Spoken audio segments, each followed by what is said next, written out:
Welcome to the Short Funk Podcast. I'm Tom Barbalet. Today, constant spam calls. I don't know where you live. I don't know what it's like where you live, but living in the US, I find my cell phone called in the order of 2 and 3 times a day just by call recordings of people saying nonsense to try and, I guess, scam me into doing various things, giving them money, changing my current car insurance, credit card, electricity and gas provider, a wide variety of different things. They want me to do things for them with these robocalls. And like I say, it gets to the point where it's just ridiculous. I mean, if anything happens to me of a negative light 3 times a day, it just strikes me as really surreal that this thing isn't a major issue to a group of people. And I know probably it is a major issue to a group of people, but what has happened here is the politicians, the people that could, in some sense, enact some form of change, they clearly are doing nothing. They're asleep at the wheel. They've got their other things. They're trying to get pay rises for themselves, get their special interest lobby groups like more power. But in terms of the everyday working schlub, the schmuck on the streets, they're just going to be getting, 2 or 3 calls a day from these lunatics with their robocalls, and that's just going to be acceptable. Interruptions of this order are just the price you pay for living in a contemporary, here American society. Now, my main beef has always been with regards to spam and the complete inaction that the US government took with regards to spam, because ultimately they all were paid off by what's called the direct mail lobby groups, or the folks that send you mostly insipid ads from, supermarket chains, but actually just bombard you with a mass of paper that you're never going to use. Credit card companies, from my perspective at least, are the worst. The volume of credit card company introductions that I receive, it's just astonishing to me. Like the physical amount of paper. It's like a bag of shredded paper every month or so. So many of these things. And also, I get them for my wife as well. We just put them in the same pile. Anyway, this group actually has lots of lobbying money in Washington and could create a circumstance where spam is okay. Spam is now legitimate.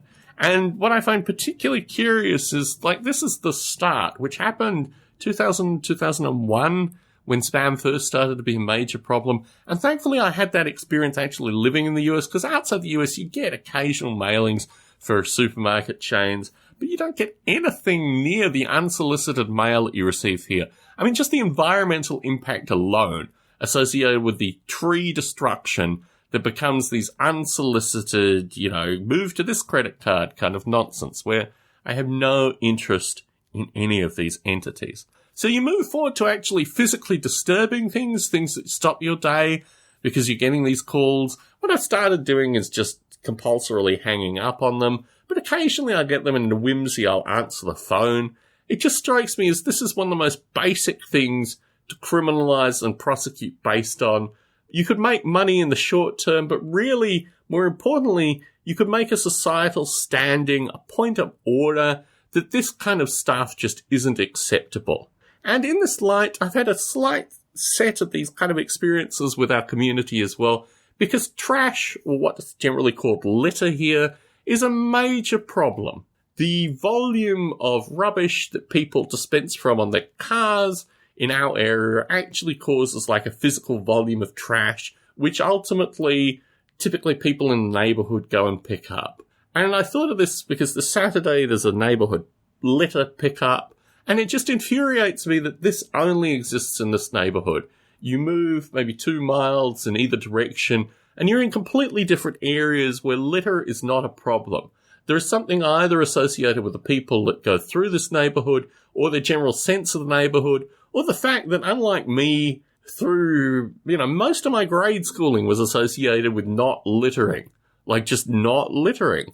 This is a socially objectionable phenomena, which obviously has been drummed into some of our heads that this is really bad.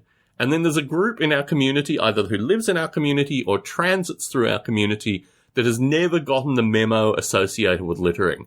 And it strikes me as extraordinary that a society cannot, rather than, constantly going up and picking up after these people, which is what we're doing currently, Acknowledge that this is a social phenomena that just needs to stop, and encourage maybe advertising, maybe like active monitoring. But really what worked in Australia and what's worked historically in a variety of locations is a social stigma associated with littering that just eliminates this as a problem. And my perspective is if there was a social phenomena ideally backed with some legislation associated with these nonsense unsolicited calls, then, that might actually cure this social phenomena. Truth be told, there are laws about it. You can put your number on the do not call list and they'll still call you because they don't care. No one's actually monitoring the do not call list. No one's actively making sure that these things are dealt with. And this is the world that we live in, unfortunately. Tom Barbalet in San Jose, signing out.